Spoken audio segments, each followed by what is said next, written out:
Hola, estoy hoy entrevistando a Tomás Le Forestier, CEO del Esprit, y Dulce, responsable de Esprit España y Latinoamérica. ¿Qué tal estáis? Hola Gemma, muy bien, muchas gracias por invitarnos, un placer estar aquí, encantada. Hola, muchas gracias por invitarnos, la verdad. Un placer estar aquí con vosotros. Bueno, el placer es mío porque nos ha costado de agendar, al final hemos conseguido estar aquí los tres hoy. Y bueno, pues hoy vamos a hablar sobre encuestas en el research, en la investigación. Hola, soy Gemma Gutiérrez, diseñadora de productos digitales y fundadora de la escuela online y comunidad de píldorasux.com. Si deseas aprender diseño de experiencia de usuario con un enfoque humanista, este es tu lugar. Vamos a comenzar. Vamos a empezar contigo, Tomás. Cuéntanos cuál es el papel de las encuestas en un proceso de investigación.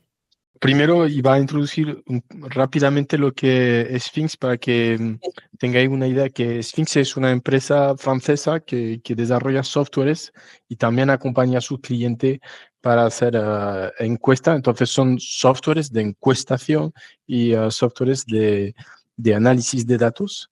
Entonces es la caja de herramientas para una persona que quiere hacer una encuesta, una investigación. Se puede hacer todo tipo de investigación, pero aquí estamos hoy para hablar de investigación, análisis específicamente para eso. Entonces, es una caja de herramientas, pero no se trata solamente de tecnología, sino que de metodología, porque con unas herramientas se puede hacer muchas cosas muy espectaculares, pero también se pueden hacer muchos errores. Entonces, Sphinx desarrolla estos softwares desde hace más de 35 años, somos más de 100 empleados desarrollando eso y acompañamos a los clientes tanto para la parte técnica, pero también la parte metodológica es lo que nos interesa hoy.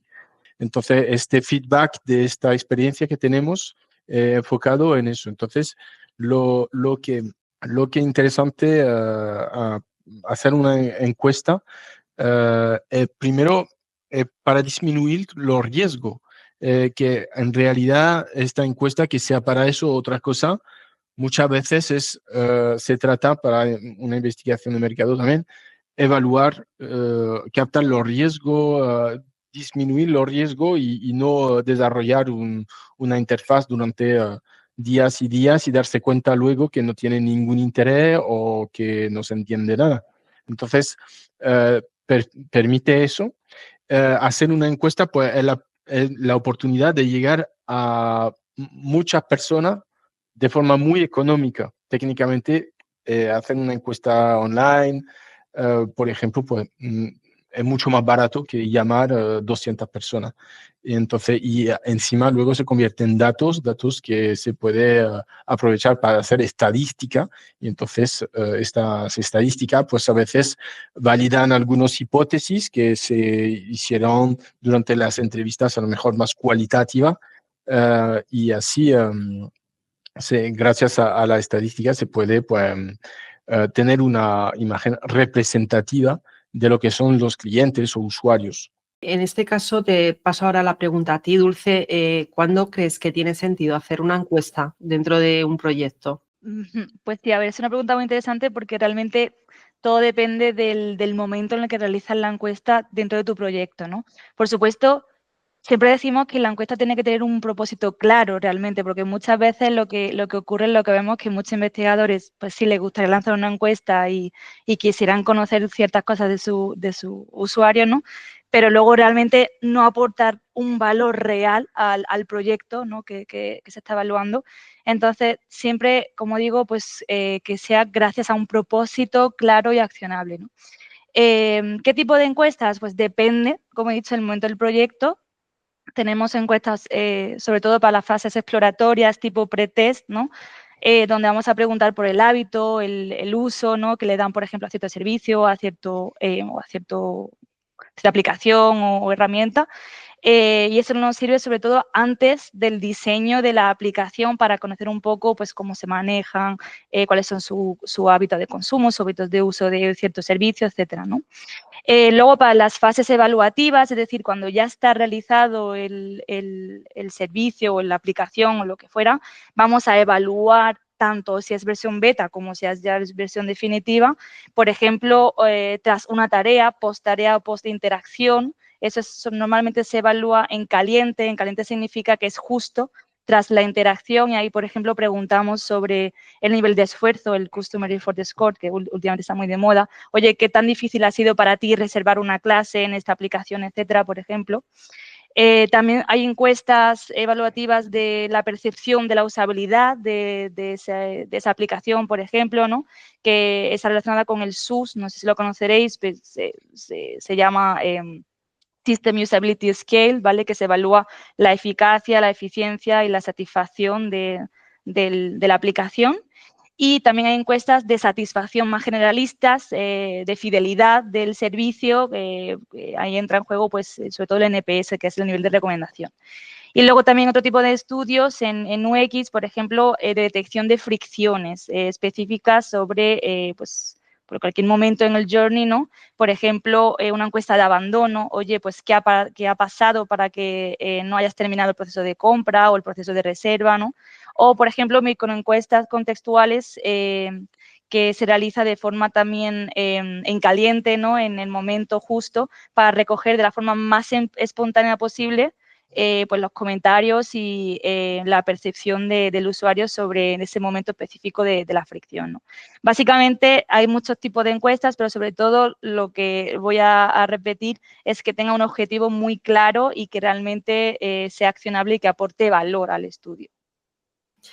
Y en cuanto a la estructura, ¿cómo debería ser? Porque yo siempre le explico a mis estudiantes que tiene que haber una serie de preguntas que se han decribado del perfilado, de realizar ese perfilado de la encuesta y que no acaben contestando personas que no son las adecuadas y que al final pongan siempre como las más difíciles a contestar, ¿vale? Porque ya cuando estás llegando al final, como que ya acabas dando ese pasito, ¿no? Incluso si tienes que poner alguna abierta para que escriban, que sea siempre al final. Y que además no debe ser muy largas, porque yo no sé a ti, Dulce, pero a mí esto de que una encuesta, yo esté durante 10 minutos contestando una encuesta, como que no me hace mucha gracia, sobre todo si no me están pagando nada por estar esos 10 minutos ahí. ¿Podrías darnos un poquito algunos consejos sobre cómo debería ser esa estructura? Pues justo lo has resumido muy bien, Gemma, la verdad, me podría decirlo tú, pero sí, básicamente es lo que tú has dicho, ¿no? A ver, no hay un manual específico de qué es exactamente lo que tienes que hacer, porque al final todo depende del proyecto, del producto y el servicio que están encuestando en este sentido, pero sí que es cierto que hay pues algunas pautas genéricas que se deben seguir, por ejemplo, las encuestas que hablábamos antes exploratorias, que son antes de realizar la aplicación, sí que son encuestas pues, más abiertas, ¿vale? Donde se van a preguntar, como he dicho antes, pues por hábitos, por comportamientos, ¿no? Y ahí sí que es cierto, Gemma, que recomendamos empezar por preguntas de perfil, como tú has dicho, porque en una fase exploratoria, al final tú te vas a fijar en un segmento específico de tu público, ¿no? De nada te sirve tener respuestas de cualquier persona, al final vamos a necesitar un perfilado específico para segmentar y filtrar por los que realmente nos interesan, ¿no? Ya, por supuesto, el perfil, pues, depende del proyecto, normalmente edad, género, depende si necesitamos a lo mejor categorías socioprofesionales, etcétera, ¿no? Y gracias a eso luego ya pasar a lo que es pues la encuesta en sí, ¿no? Pero, por ejemplo, en las encuestas que son más evaluativas, las preguntas de perfil se suelen incluir al final del estudio, porque ya realmente esas preguntas de perfil no nos van a servir para filtrar al principio las respuestas, sino que queremos las respuestas de todos nuestros usuarios. Luego, por supuesto, el perfil nos va a servir para analizar, ¿no? En detalle, pero nos vamos a centrar al principio en la satisfacción, ¿no? Y las preguntas más genéricas de, oye, ¿recomendarías la aplicación? ¿Qué estás satisfecho estás? Etcétera, ¿no? Así que depende un poco del tipo de encuesta, pero realmente, como siempre digo, pues al principio una introducción que es esencial. Muchas veces vemos encuestas que no tienen una introducción y la persona no sabe ni siquiera lo que está respondiendo. Primero siempre recomendamos una introducción, por breve que sea, 2 frases, los objetivos del estudio, cuánto va a durar, para que yo sepa cuánto tiempo le voy a tener que dedicar a ese cuestionario. Luego las preguntas de perfil si son en fases exploratorias. Y luego el cuerpo principal de la encuesta siempre recomendamos que la dividamos en dimensiones, ¿vale? Porque muchas veces nos encontramos con que, por ejemplo, me preguntas al principio sobre cómo ha sido el inicio de sesión y luego la siguiente pregunta, cómo ha sido el proceso de compra, cuando no tiene nada que ver, ¿no? Vamos a primero dividirlo en dimensiones distintas. Dentro de cada dimensión vamos a incluir las preguntas de esa dimensión para que esté todo mucho más organizado y sea más lógico para la persona y que no se líe, ¿no? Y como tú has dicho también, las preguntas abiertas, la verdad que nosotros siempre recomendamos incluirlas porque aportan muchísimo valor, sobre todo porque aportan contexto a lo que están respondiendo y te dan unas visiones que a lo mejor la persona que está haciendo la encuesta no tenía previamente, ¿no? Y sí que la recomendamos al final del estudio para que no sea lo primero que vayan a contestar, ¿no? Y bueno, lo que he dicho también antes es que establezcamos sobre todo los objetivos y las insights y a ver si me sale, los indicadores, perdón que no me sale la palabra, que queremos obtener, porque muchas veces hemos visto que queremos hacer una pregunta, pero hay muchas formas de formular la pregunta. Y en función de cómo la formules, vas a obtener unos resultados u otros, aunque sea el mismo dato, ¿vale? Así que es muy importante saber, oye, ¿qué indicador quiero yo obtener para luego poder formular mi pregunta y mi encuesta? Porque no es cuestión de, voy a hacer una encuesta, me voy a poner a hacer preguntas. No, hay que pensar muy bien qué es primero lo que quiero obtener y luego me pongo a redactar. Básicamente sería más genérico. Totalmente. De hecho, yo tuve una experiencia el año pasado en la que estaba haciendo una encuesta, como que pensaba que lo tenía todo muy controlado y al final el cliente me pidió el NPS. Y no pude sacar el NPS porque yo ya había lanzado la encuesta, ya se había cerrado. Y eso tienes que haber ese indicador, ¿no? Que tú dices, se tiene que saber al principio, o incluso tú ¿quieres el NPS? Porque entonces habrá que introducir una pregunta del 1 al 5. No sé, aquí sueles poner del 1 al 5, Dulce, o del 1 al 10. El NPS es hasta el 10, exactamente, hasta el 10, sí. ¿no? Y ahí es cuando le preguntas, ¿no? ¿Cómo de satisfecha o satisfecho estás con el producto? Pues si no lo introduces, luego no puedes lanzar poder dar ese dato, ¿no? Exactamente. Que además ahora se ve tanto incluso en productos digitales, que tú estás utilizando un producto digital y de repente te lanzan esa pregunta. No sé si lo has visto, ¿verdad? Eso. Sí, en la web o cualquier lado, de repente un pop-up. Pues vamos ahora con Tomás. Tomás, ¿qué consejos nos das para garantizar respuestas de calidad y suficientes para tomar decisiones? Vale, pues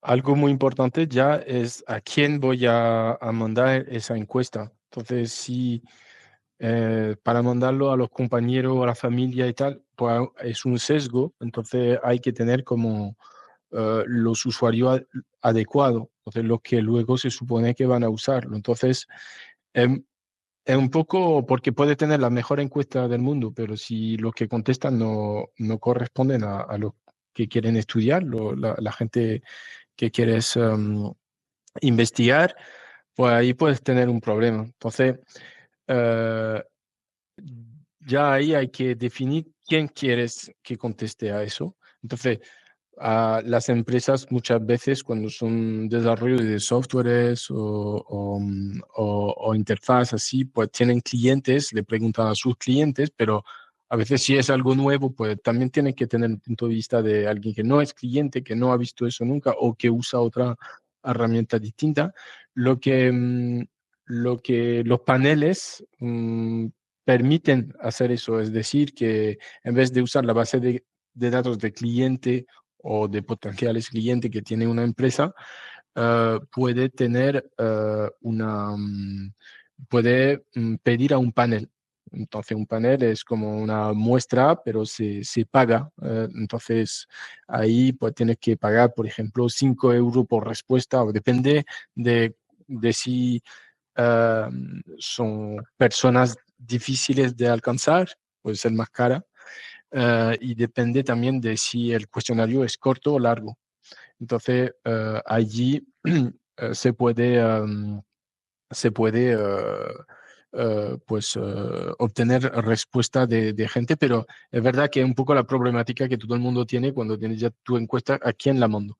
Entonces, un panel puede ser una opción. También se hace el reclutamiento a veces por redes sociales. A veces se hace así, se hace cada vez más. Luego, pues, la muestra, ¿cuántas personas a cuántas personas quiero mandar esa encuesta? Por lo menos tener respuesta. Eso es fundamental saberlo porque no es lo mismo, no puedes hacer lo mismo análisis si tienes 50 personas que contestan o si tienes 200 personas. 200 personas podrás ya hacer más comparación de grupos de personas.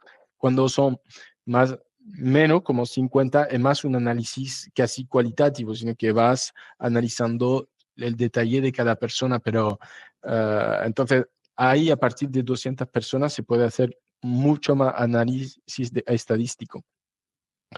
También una vez que se manda la encuesta, que la gente pues, contesta, hay que, y por eso mi consejo de después podría decirlo antes, que antes de mandarlo hay que hacer una prueba siempre, porque la persona que lo escribe no se da cuenta que no se entiende o que hace referencia a una cosa que se dice después. Entonces, eso siempre hay que mandarlo a 10 personas y ahí sí que se puede mandar a la familia, amigos y tal, porque son sinceros y podrán decir de verdad que no se enteran. Si no se hace eso, pues hay que mirar las respuestas y ver que a partir de la pregunta 10, todo el mundo se va. ¿Por qué pasa a la página 10? Hay una pregunta que no se entiende o hay que reformularlo o se dan cuenta que a la página 10 hay 30 más y no se ha dicho antes. Entonces, ahí hay que hay que vigilar en los primeros porque en una herramienta, por lo menos la nuestra, pero muchas más también tienen esa opción de que puedes cambiar las cosas cuando el campo está lanzado. Entonces, hay que darse cuenta ya y no esperar el último momento porque ya es demasiado tarde. También hay que tener mucho cuidado, y eso lo ha comentado Dulce, pero lo vuelvo a repetir porque es muy importante. Si se nos olvida cuál es el objetivo, por ejemplo, si hay varias interfaces, hay que decir cuál preferimos, pues hay tipo de pregunta que te permite tener un orden de preferencia y si no lo preguntas de esa manera o no tienes esa información en tu base de datos, ya no puedes. Entonces, una vez que tienes los datos, no puedes volver a preguntar a la gente, oye, me equivoqué en la forma de preguntar, no he dicho cuál es la preferida entre las tres y tal. Entonces, esas cosas hay que tenerlo súper claro de qué indicador quiero, porque si no sabes el indicador, no sabes los análisis que quieres, pues no es una vez que tienes la base de datos que hay que decir, podría haber hecho eso. A veces hay trucos en las herramientas de análisis para convertir algunos datos, hacer transformaciones, tal, pero es más complicado. Y yo añadiría una cosa más, es también una base de datos se analiza. Antes de analizar los resultados de la base de datos, se analiza la propia base de datos para decir si, y las herramientas avanzadas como la nuestra o otras también que son avanzadas, te permite ver que una persona ha contestado sí, aleatoriamente. No lo ha hecho de forma seria.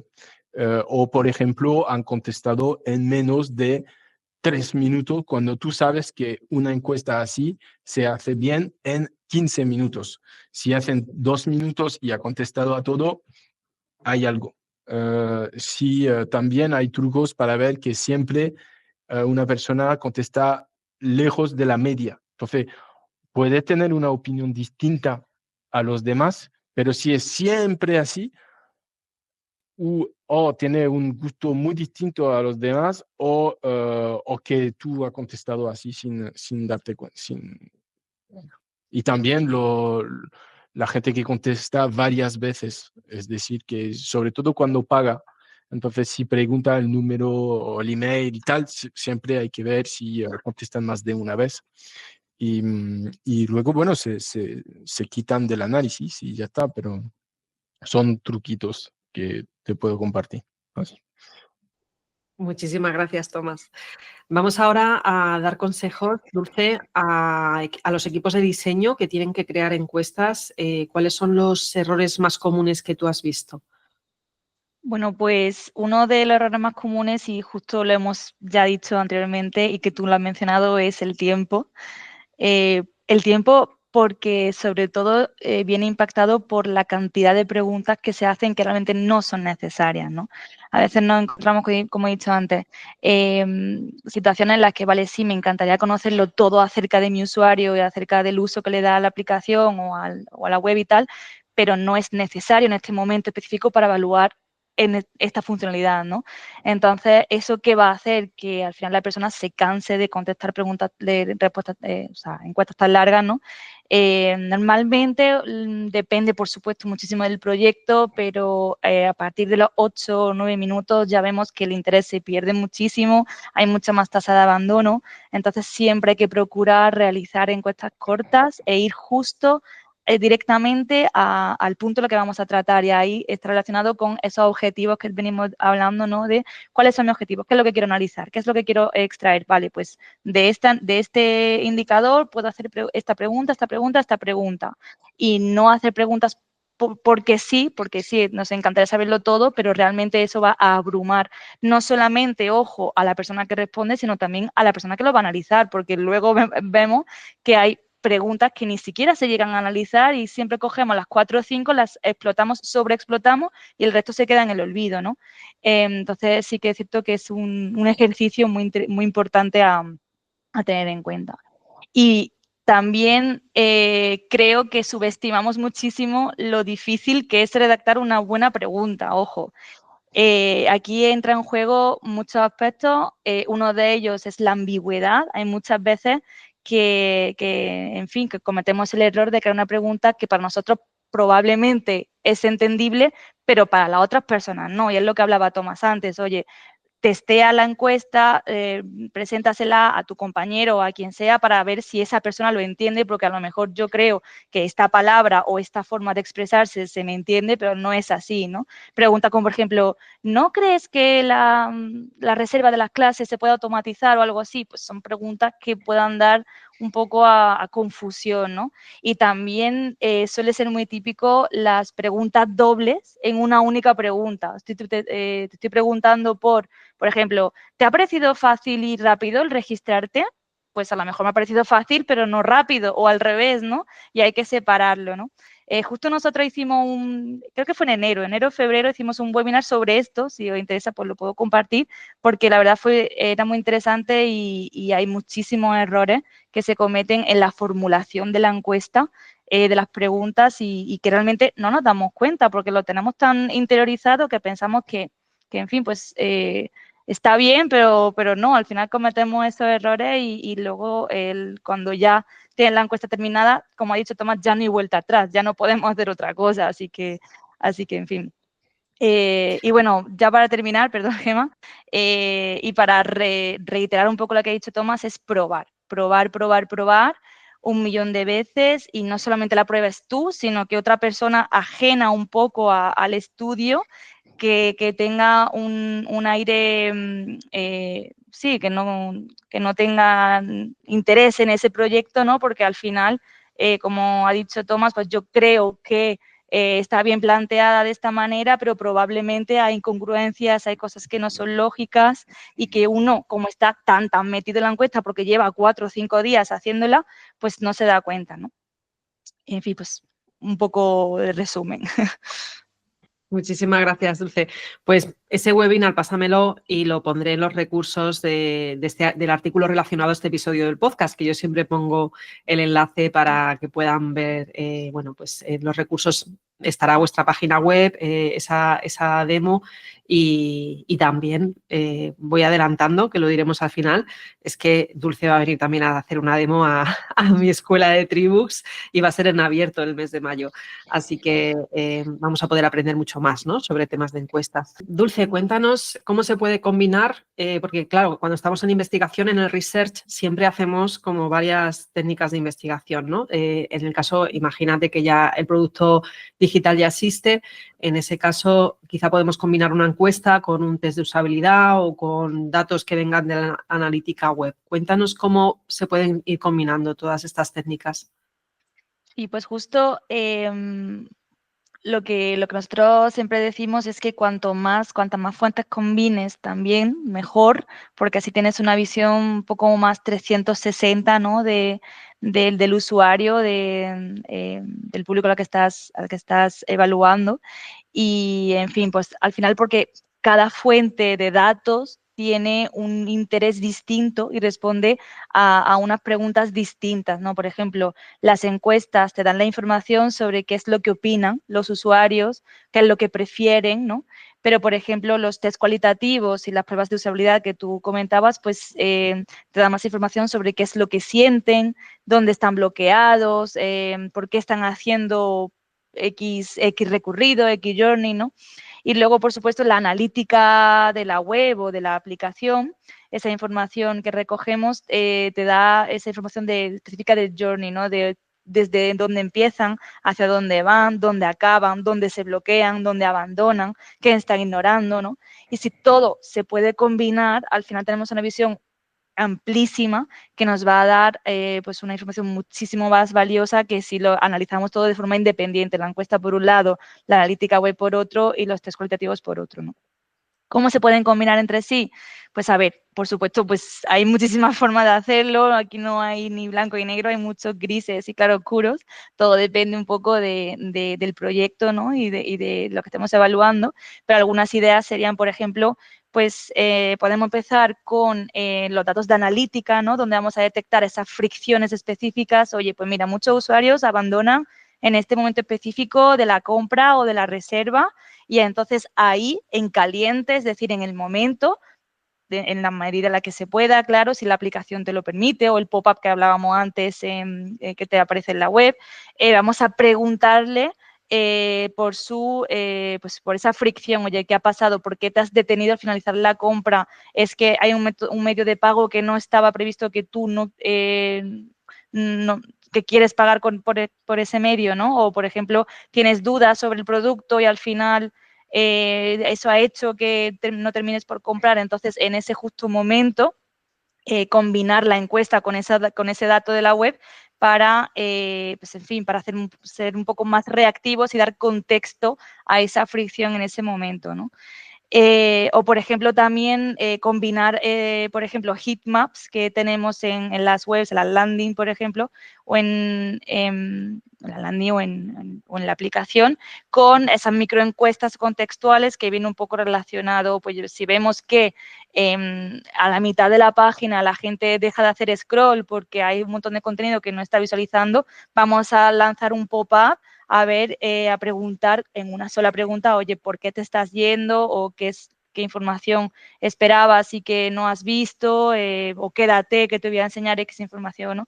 Entonces, combinarlo, la verdad que te ayuda muchísimo sobre todo a aportar más contexto al estudio y a esa fricción que nos encontramos. Al final, yo creo que cada método, cada fuente de datos tiene sus fortalezas, cada una aporta en fin, un contexto específico, pero que si se combinan entre sí, al final pues tienes una visión 360 muy interesante.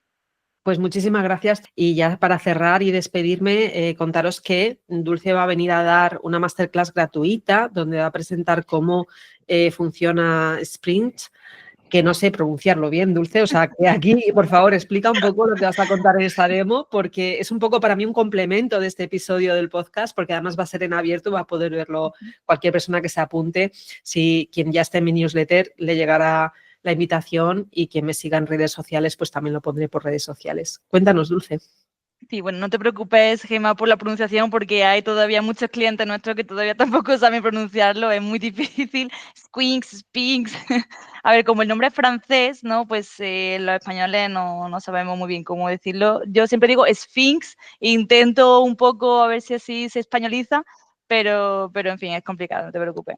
Pues sí, a Pero ver, voy a hablar. la pronunciación francesa es Sphinx. Sphinx, exactamente. En francés dice Sphinx, pero claro, eso en español no se coge por ningún lado.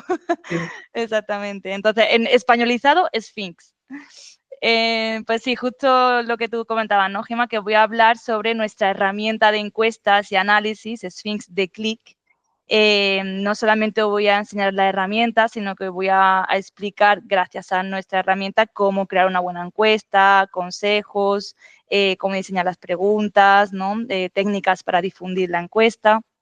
Y luego la parte de análisis, ya lo veremos en la masterclass, pero nuestra herramienta incluye un módulo de análisis y visualización, ¿no? Donde vamos a poder analizar los datos también de esa encuesta que vamos a realizar, ¿no? Y cómo empezar desde lo más general o más particular, ¿no? Que comentaba Tomás, pues primero un análisis de una media, una frecuencia, tal, y luego vamos a los análisis más avanzados, un clúster, el textual, etcétera. Y cómo diseñar un informe. Todo eso lo haré gracias al uso de nuestra herramienta. Y ya me gustaría puntualizar para cerrar un poco la colaboración que quiero establecer con Sphinx y Gemma en la tribu X. Sí que me gustaría deciros a todos los usuarios y alumnos de la escuela Tribux, pues Sphinx le quiere regalar 2 meses de acceso gratis a nuestra herramienta de Click para que puedan utilizarla sin ningún límite en esos 2 meses para hacer todos los estudios que quieran, todas las encuestas que quieran y tranquilos que contaréis con nuestra ayuda. Tenemos tanto yo como mi equipo que estaremos allí para ayudaros y también muchos vídeos y manuales, así que no estáis solos. Así que todos aquellos que quieran, que tengan un proyecto que vayan a lanzar dentro de poco o que al menos quieran adentrarse en este mundo de research en experiencia de usuario, pues sois bienvenidos y tendréis el acceso gratuito durante 2 meses a nuestra herramienta. Bueno, pues muchísimas gracias, me parece un regalazo, Dulce, así que nada, si eres estudiante de Tribux, si estás escuchando esto, seguramente cuando lo publique yo ya te habré avisado de que tienes esta ventaja por formar parte de mi escuela. Y de hecho, Dulce, yo lanzo ahora, en mayo empiezo además un nuevo curso que lo que hago, lo llamo grupo de trabajo y lo que hago es buscar a una persona que está emprendiendo y ayudar a esa persona a rediseñar su producto digital, ¿vale? Una persona que ni siquiera tiene empresa montada, que todavía está en fase muy incipiente. Entonces, siempre pasamos por la fase de research y hago una encuesta online, así que vamos a utilizar seguramente Sphinx a finales de mayo, así que ya te escribiré si tengo dudas yo también. Perfecto, aquí estaremos para ayudaros, por supuesto. Muy bien, bueno, pues gracias por vuestro tiempo y nos vemos en la demo del 7 de mayo, Dulce, donde vamos a aprender mucho más sobre realizar encuestas. Muy bien, pues gracias a ti, Gemma, ha sido un placer también hablar sobre el mundo de las encuestas. Esperamos que os haya servido, que os haya al menos abierto un poco los ojos, ¿no? En este mundo. Gracias. Totalmente. Gracias. Muchas gracias, Gemma, por la invitación. Gracias, Tomás. Chao. Chao, buen día. Si después de escuchar esta píldora te quedaste con ganas de más, entra a mi escuela online de Tribux, un lugar donde UX designers de todo el mundo aprenden, evolucionan y hacen comunidad.